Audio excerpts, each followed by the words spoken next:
Okay, so I had a backlog of Book of the Month books that I had not read because I was so busy in grad school last semester.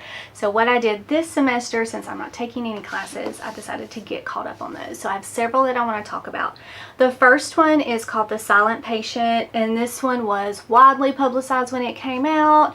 You know, it's in that realm of psychological thriller with a mystery in it, and it really didn't disappoint. It drew me in right from the beginning, and honestly, really from the description, I wasn't really sure how much into it I would get, but it really, the author does a really good job at making you want to find out, why is this guy so infatuated with this woman who has killed her husband? And he is like a psychologist. He wants to study her and talk to her.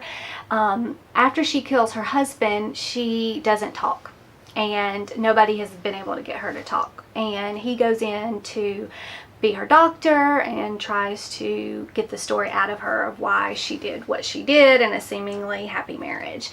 And so that's kind of how the story goes. There is a wonderful twist ending that is pretty cool. So if you are a fan of those psychological thrillers with kind of a mystery and then that twist that always is going to happen, this one is a really good one to pick up. So I highly recommend The Silent Patient.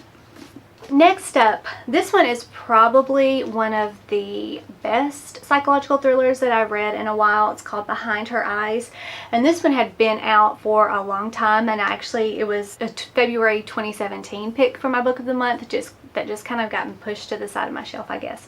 But I picked this one up and I was not disappointed.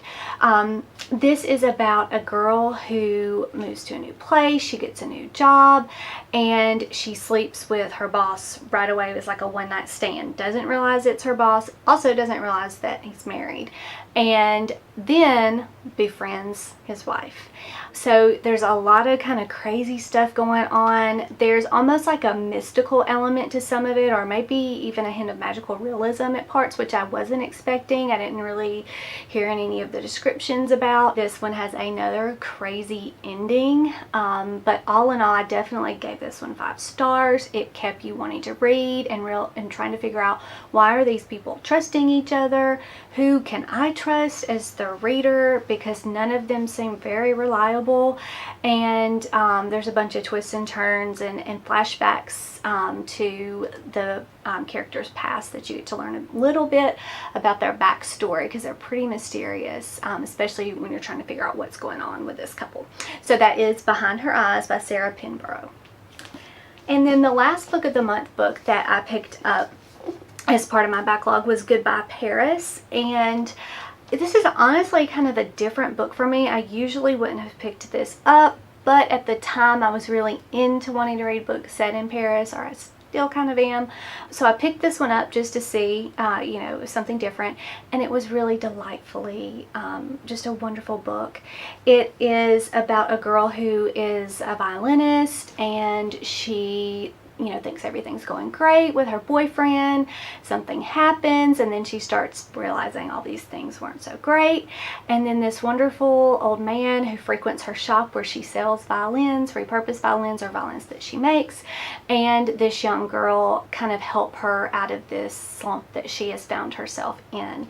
And just the setting, the city, the characters are just so well written, and it really just kind of makes you want to speed through the book to kind of see how she ends up at the end. Does she land on her feet, or is there, you know, going to be kind of a sad ending with such a kind of crazy start to the story? But this one was really good. It's called Goodbye Paris by Annis D. Harris. Alright guys, well that's all I have for today. Thank you for watching my video. If you have any recommendations or Book of the Month books that you've read lately that I didn't talk about, please comment below. Thanks again for watching. Bye!